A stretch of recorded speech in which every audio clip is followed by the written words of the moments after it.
오늘은 6장 pn 접합 다이오드 동작 특성을 요약하고요. 그 다음에 물리적인 의미를 살펴보도록 하겠습니다. 그리고 예제를 한 5문제 풀어볼 텐데요. 우리 이 예제는 아주 중요한 내용들을 포함하고 있습니다. 반드시 잘 이해를 하셔야 되고요. 여러분들 이 교재에 각 장당 한 연습 문제를 한 10개씩 출제를 했는데요. 연습 문제를 꼭 풀어보는 것을 권유하겠습니다. 이 연습 문제를 풀다 보면은 우리 본문에서 다루지 않았던 추가적인 개념들도 있고요. 그 다음에 본문에서 배웠던 개념들을 보다 명확하게 이해하는데 많은 도움이 됩니다. 그래서 연습 문제를 꼭 풀어보는 것을 추천드리겠습니다. 자, pn 접합 다이오드의 동작 특성 요약이 되겠는데요. 우리 pn 접합 다이오드에는 항상 일정한 전류가 흐른다고 하였죠. 그 전류는 전자가 만드는 확산 전류와 양공이 만드는 확산 전류, 그리고 그것이 항상 일정하다고 하였습니다. 그리고 각 공핍중의 경계면에서의 과잉 소수 캐리어 농도도 구했고요. 그 과잉 소수 캐리어 농도는 지수함수로 이렇게 감소해 간다고 그랬고요. 그 다음에 경계면에서의 전류 밀도도 구했습니다. 전류 밀도는 어떻게 구했죠? 그 과잉 소수 캐리어 농도를 미분함으로써 구할 수가 있었죠. 그리고 그 전류 밀도도 거리에 따라서 이렇게 지수함수로 감소해 간다는 것을 우리 이해를 하였습니다. 여러분들 여기에 있는 양공은 어디에서 공급이 됩니까? P형 반도체에서 계속 이렇게 공급이 되는 거죠. 자, P형 반도체 영역을 보겠습니다. 전체 전류는 항상 일정하죠. 근데 전자가 만드는 확산 전류는 점점 이렇게 감소해 가죠. 그럼 이 부분에서의 전류는 확산 전류는 거의 0에 가까워지죠. 그러면 전류가 일정하기 위해서는 양공의 드리프트 전류가 이렇게 형성이 된다는 것입니다. 그래서 요 두 전류의 합이 항상 일정하다는 것입니다. 그래서 양공의 드리프트 전류에서 양공은 계속 플러스 X방향으로 이렇게 진행해 가고 이것이 공핍층을 건너서 N형 반도체로 오면 그 다음부터는 드리프트 하는 것이 아니라 이제 확산해 가는 겁니다. 그래서 그 전류를 바로 이것이 만드는 거고요. 전자도 마찬가지입니다.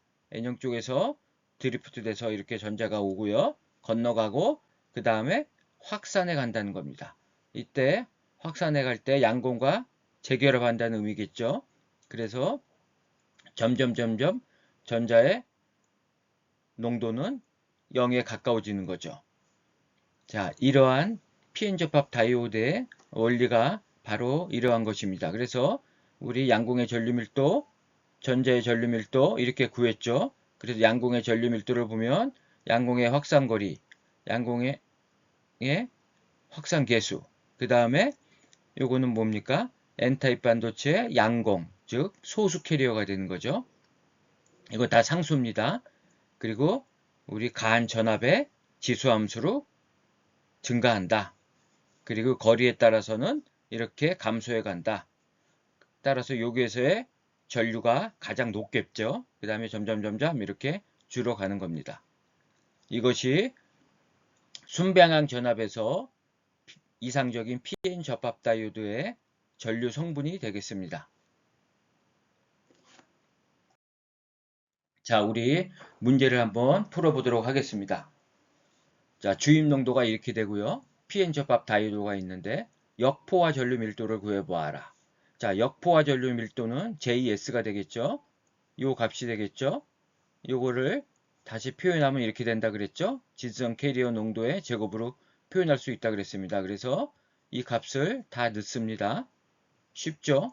그러면 역포화 전류 밀도는 10의 마이너스 12승 암페어. 매우 적다가 제가 적다고 얘기했죠. 거의 피코암페어 수준이 되겠습니다. 전류 밀도가 피코암페어 수준이니까 전류는 어느 정도로 되겠습니까? 접합의 단면적을 곱해야 되겠죠. 그러면 이거보다 더 낮아질 것으로 아마 예상할 수 있습니다. 자, 일단 역포화 전류 밀도는 매우 낮은 피코암페어 수준이라는 것을 기억하고요. 거의 무시할 수 있을 정도로 매우 작은 전류가 역바이어스에서도 형성되고 있다는 것입니다. 우리 앞에서 이 역바이어스의 근원은 뭐라 그랬죠? 생성전류고 그 다음에 소수 캐리어가 만드는 이게 전류가 되는 겁니다. 그래서 이렇게 매우 작은 것입니다. 자, 두 번째 문제는 뭐죠? 순방향 전압에서 공간전화 영역 끝 지점에서 소수 캐리어 전자와 양공의 농도. 우리 이거 구했죠? NP가 되겠죠? 그러면 P형 반도체 쪽에 공핍층의 끝점 마이너스 XP가 되겠죠? 이렇게 돼서 대입하면 1.816 곱하기 10의 13승. 자, N형 반도체 쪽의 양공도 이렇게 구했습니다. 이 농도를 보면 우리 원래 다수 캐리어 농도보다 매우 작은 것을 알 수 있죠. N형 구역에서 다수 캐리어는 이거죠. 10의 17승이죠. 13승이고 여기 16승인데 12승. 매우 낮죠. 우리 이거는 저수준 주입이라는 것을 알 수가 있습니다. 왜냐하면 우리 여기 빌트인 전압 내부 전위 장벽을 구해보면 0.783V가 되는데 우리 가한 순방향 전압은 이거보다도 낮죠. 아직까지 전위 장벽이 존재합니다. 그래서 이 캐리어가 전부 다 넘어올 수 없는 거죠. 주로 전위 장벽 때문에 일부만 들어오는 겁니다. 그래서 우리 저수준 주입 이거에 10분의 1 이하 만족하고 있죠. 바로 저수준 주입이라는 것을 알 수가 있습니다. 그 다음에 흐르는 총 전류 밀도가 되겠습니다. 전류 밀도는 이렇게 구했죠. 그래서 JS 구하고요. 그 다음에 뒤에 그냥 대입만 하면 되겠습니다. 그래서 전류 밀도는 막 대략 10의 마이너스 3승. 우리 역포화 전류 밀도하고 비교해 보면 어떻게 됩니까? 10의 9승 5다 차이가 나죠. 아까 10의 마이너스 12승이었으니까 그렇죠. 그래서 굉장히 역포화 전류 밀도는 작은 것을 알 수가 있습니다. 다음 예제 6-3이 되겠습니다. 자, 상온에서 실리콘 PN 접합 다이오드가 있는데 주입 농도와 기타 특성은 예제 6-2가 되겠죠. 예제 6-2와 같다. 순방향 전압이 0.5V가 인가되었을 때 각각 반도체 중성 영역에서의 전개를 구해보아라. 우리 중성 영역에서의 전개는 무시했었죠. 거의 0이라고 가정을 했었죠. 그것이 과연 타당한 가정인지 물어보는 문제입니다. 자, 우리 총 전류 밀도 J는 자, 먼저 N형 쪽에서 흐르는 전류 밀도를 한번 구해 보겠습니다. 자, 우리 이거 앞에서 배웠죠? N형 쪽에서는 자, 드리프트 전류가 되겠죠?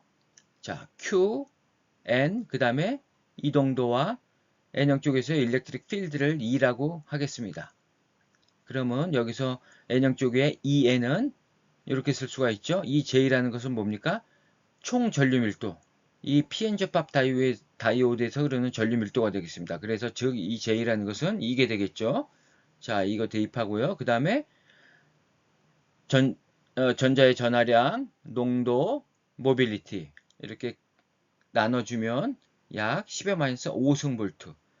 자, 센티미터당 10의 마이너스 5승 볼트라는 매우 작은 드리프트 전류가 존재한다는 것입니다. 그래서 우리 중성역에서의 드리프트 전개는 무시했었죠.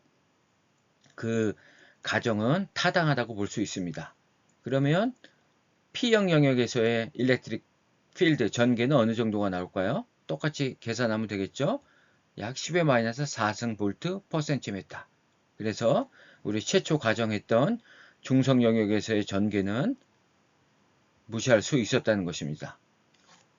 자, 그럼 다음 문제 살펴보겠습니다. 자, 이 문제는 약간 응용을 했는데요. 공핍층 내에서 흐르는 전류가 전자의 50%, 양공이 50% 기여를 했다. 그런 의미가 되겠죠. 그렇다면 도노 및 억셉터 농도비는 얼마일까? 즉, 전자전류, 양공의 전류가 딱딱 절반이 되게 하기 위해서는 도너와 억셉터 농도를 그 비를 어느 정도로 해야 되는가를 묻는 문제입니다.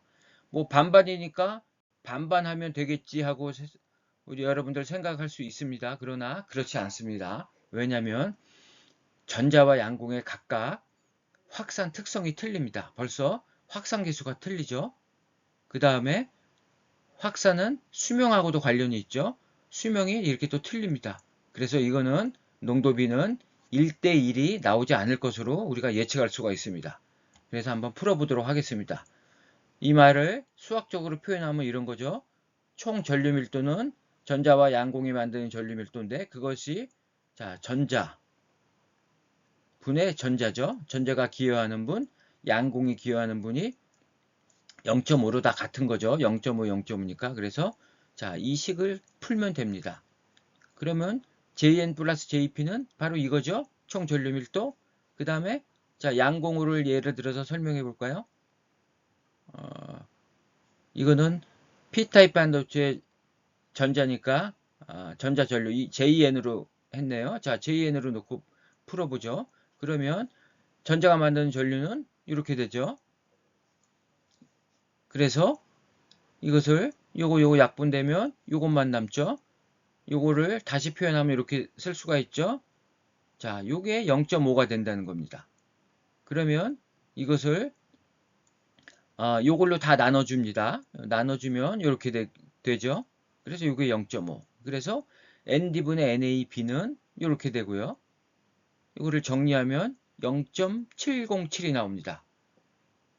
그죠? 1이 나오지 않았죠. 이게 1이 나와야지 ND와 NA 주입 농도가 동일해질 텐데요. 이게 1이 나오지 않았습니다. 즉 도너 농도의 차이가 있다는 얘기인데요. 그 이유는 아까도 설명했지만 캐리어의 각각의 확산 계수와 수명이 다르기 때문입니다. 만약 우리가 수명이 동일하다고 가정을 하면 이 수명이 동일하다고 하면 그냥 이 B는 확산 계수의 B로 정의할 수가 있겠죠. 그래서 구해보면 1.58이 나옵니다. 이게 갖는 물리적 의미는 뭐가 되겠습니까? NA는 1.58 곱하기 ND가 되는 거죠. 즉 NA를 ND보다 더 1.58배 많이 도핑을 해야 된다는 얘기입니다. 왜일까요? 왜냐하면 전자의 확산 계수가 크기 때문에 전자의 확산 전류가 더 커집니다. 그래서 동일한 전류를 얻기 위해서는 양공의 농도, 즉 억셉터의 농도를 도너 농도보다 더 많이 주입시켜야 된다. 얼마큼? 1.58배. 이거 이해가 가겠습니까? 이거 굉장히 중요한 의미를 내포하고 있는 것입니다. 잘 이해를 하셔야 됩니다. 자, 다음 문제입니다. 실리콘 PN 접합 다이오드가 있는데 다음과 같은 이렇게 조건이 쭉 주어져 있고요.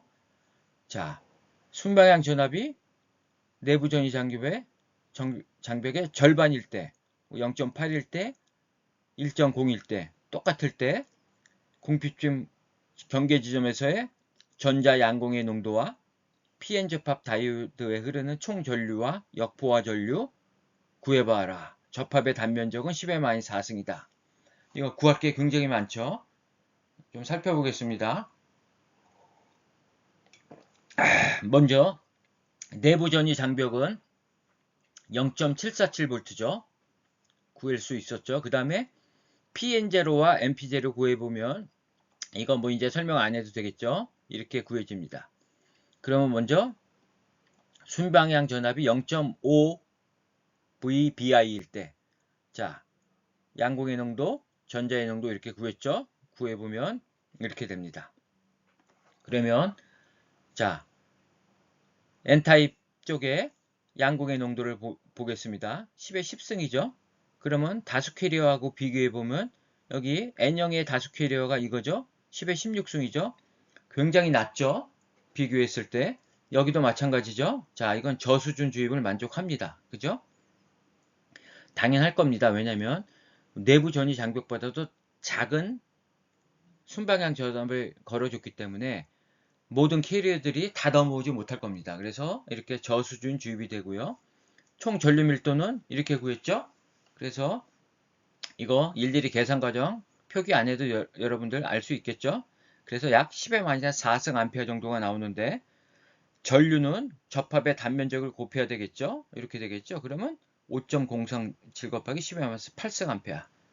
굉장히 낮은 전류 값이죠. 그 다음에 우리 역포화 전류 밀도 JS를 구하고 접합의 단면적을 곱하면 역포화 전류를 구할 수 있겠죠.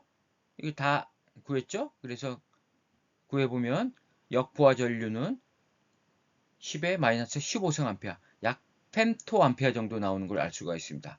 이 차이를 한번 비교해 보세요. 약 10의 7승 정도의 차이가 나죠. 엄청난 차이입니다. 역포화 전류 밀도라는 것은 이렇게 굉장히 낮은 값을 갖는 것을 우리가 알 수가 있습니다. 자, 그럼 두 번째 0.8 VBI일 때 이렇게 되죠? 똑같이 구합니다. 이렇게.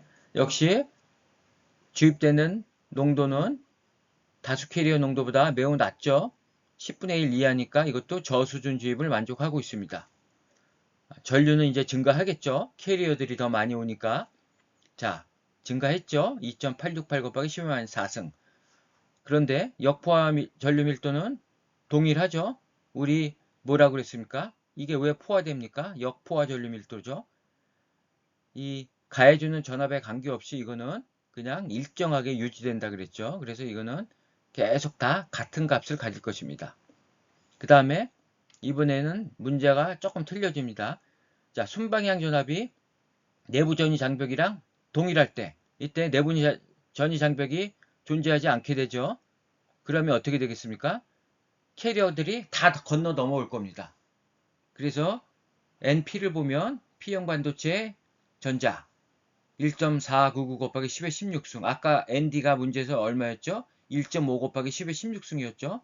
자, 이거는 저수준 주입이 아니죠. 이런 거를 고수준 주입, 하이 레벨 인젝션이라고 합니다. 다 넘어온 거죠, 결국. ND가 P형 쪽으로 다 넘어온 거고. 이것도 똑같죠? 아까 NA는 5 곱하기 10의 16승이었죠. 자, N형 쪽에 양공 다 넘어왔습니다. 그래서 10의 16승. 그 다음에 전류는 엄청 증가하겠죠? 자, 두 오다 정도 증가했습니다. 10의 마이너스 2승 암페어니까 미리암페어로 환산하면 91 미리암페어 정도가 흐르게 되는 거고, 역포화 전류 밀도는 항상 동일하다 그랬죠? 역포화 전류 밀도는 일정. 자, 여러분들 고수준 주입이라는 거 따로 배우지는 않았지만 뒤에서 또 나옵니다. 그렇지만 고수준 주입되니까 이 정의를 잘 알겠죠? 이건 저수준 주입이 아닙니다. 10분의 1 이하가 되지 않죠. 거의 동일해짐을 알 수가 있죠. 순방향 전압이 내부 전위 장벽과 동일한 전압을 인가하면 이러한 현상이 발생한다는 것을 알 수가 있습니다. 그래서 조금 고찰해 보면 우리 순방향 전압이 0.5 VBI일 때 공핍층의 폭을 한번 구해 보겠습니다. 얼마나 나올까요? 우리 공핍층의 폭 구하는 공식이 있었죠? 대략 0.2574 마이크로미터가 됩니다. 그리고 이런 거를 한번 구해 보도록 하겠습니다. 이 양공, 건너온 양공이 자, N형 반도체에서 점점 확산해 가면서 나중에는 열평형 상태의 소수 캐리어로 수렴해 간다 그랬죠? 자, 그 열평형 상태의 소수 캐리어 농도가 1.5 곱하기 10의 4승이죠. 이 농도로 이게 만약에 접근해 갈 때 어느 정도만큼 진행을 해야 되는지, 어느 정도만큼 거리를 가야지 이 농도가 되는지를 한번 구해 보도록 하겠습니다. 자, 이 문제를 우리 앞에 문제를 이제 그림으로 요약한 겁니다. 자, 양공이 이렇게 건너오죠. 그래서 이렇게 줄어서 2.737 곱하기 10의 10승 정도의 양공이 건너옵니다. 어떨 때? 순방향 전압이 0.5 VBI일 때, 그리고 0.8 VBI일 때는 조금 더 증가하겠죠. 이만큼 건너오겠죠. 그 다음에 VA가 VBIQ 같으면 이게 다 넘어온다 그랬죠? 앞에서 구했죠? 그럼 이건 그냥 이렇게 될 겁니다. 이거 이해가 가죠? 그리고 요 함수 곡선은 이렇게 표현할 수 있다 그랬죠? x의 지수 함수로 감소해 간다. 거기에 비례한다는 겁니다. 그 다음에 P형 반도체의 전자도 보겠습니다. 여기 전자가 이렇게 있었죠? 자, 쭉 건너오다가 이렇게 요 지점 x 이퀄 마이너스 xp 지점에서 캐리어 농도는 이렇게 되죠. VA가 0.5 VBI일 때는 자 저수준 주입을 만족합니다. 0.8 VBI일 때는 건너오다가 이제 좀 증가하겠죠. 요 정도 됩니다. 10에 13승이고요.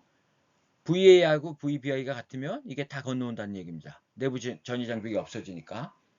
앞에 문제를 요약한 겁니다. 그림으로. 이렇게 됐었죠. 그리고 우리 아까 물어본 게 이거였죠. 자, 이 캐리어가 이 농도가 1.5 곱하기 10의 4승이 될 때 그때 X를 구해보라는 거죠. 그러면 이거 다 구했죠, 우리? 다 구했죠? 대입해보면 되게 190 마이크로미터가 됩니다. 얘가, 이 전자가 이렇게 쭉 가서 확산거리 190 마이크로미터까지 진행을 하게 되면 캐리어 농도는 0, 즉 소수 캐리어 농도로 수렴해 간다는 것을 알 수가 있습니다. 자, 여러분들 이 문제 잘 이해를 하셨죠? 아주 중요한 내용들을 다 포함하고 있습니다. 자, 마지막 문제입니다. 이것도 굉장히 중요한 문제입니다. 온도 특성을 이해하고 있느냐를 물어보는 겁니다. 자, 300K에서 PN 접합 다이오드가 있는데 순방향 전압이 0.6V죠. 그런데 310K로 변했어요. 온도가, 주변 온도가. 그러면 전류가 증가하겠는가? 당연히 증가하겠죠. NI 제곱에 비례하니까. 그러면 전류가 증가하면 300K에서의 전류값과 동일하게 유지하기 위해서 순방향 전압은 어떻게 되겠습니까? 줄어들겠죠. 전류가 증가하니까 전압을 조금만 증가해도 된다는 얘기입니다. 그 순방향 전압을 구해보라는 얘기입니다. 그러면 우리 총 전류밀도 이렇게 구했죠. 그리고 우리 앞에서 NI제곱은 이런 식 기억이 나죠? 그죠? 그래서 J라는 것은 요거에 비례하고 그리고 요거에도 비례한다는 얘기입니다. 왜? NI제곱이니까.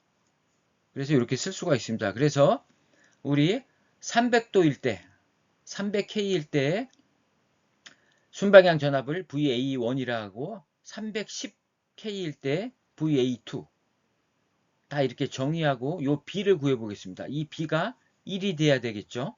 그때 뭐를 구합니까? VA2를 구하라는 겁니다. 전류값이 동일하게 유지해야 되니까. 그러면 익스포넨셜의 곱은 합으로 되죠. 그래서 이거를 정리하면 이렇게 됩니다. 이렇게. 그럼 마이너스로 묶으면 요거 마이너스 없어지고 요게 마이너스가 되고 그 다음에 요 에너지 밴드 갭은 일렉트론 볼트의 단위로 나오죠. 그래서 이거를 Q로 나눠줍니다. 분자 분모를 다 Q로 나눠줘 버리면 이것도 어떻게 됩니까?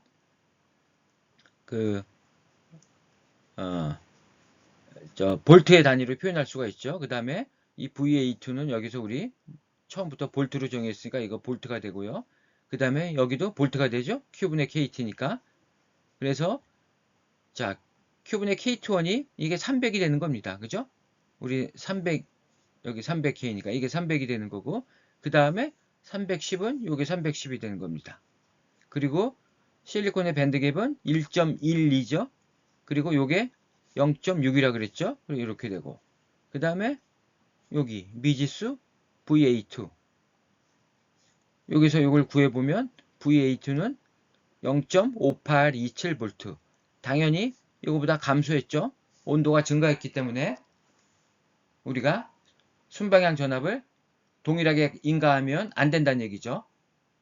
조금 줄여야 되겠죠. 이 NI제곱에 비례하기 때문에 전류라는 것은. 그래서 이건 온도 특성을 물어보는 문제입니다. 이것도 매우 중요한 문제입니다. 여러분들 자 앞에서 배운 내용들을 이제 문제를 풀면서 다 명확하게 이해를 하셔야 됩니다. 이게 뒤에서도 계속 또 나옵니다. 혹시 이해를 못하셨으면 또 다음에 나오니까 그때 또 이해를 하셔도 되겠습니다. 자, 오늘 이것으로 강의를 마치도록 하겠습니다.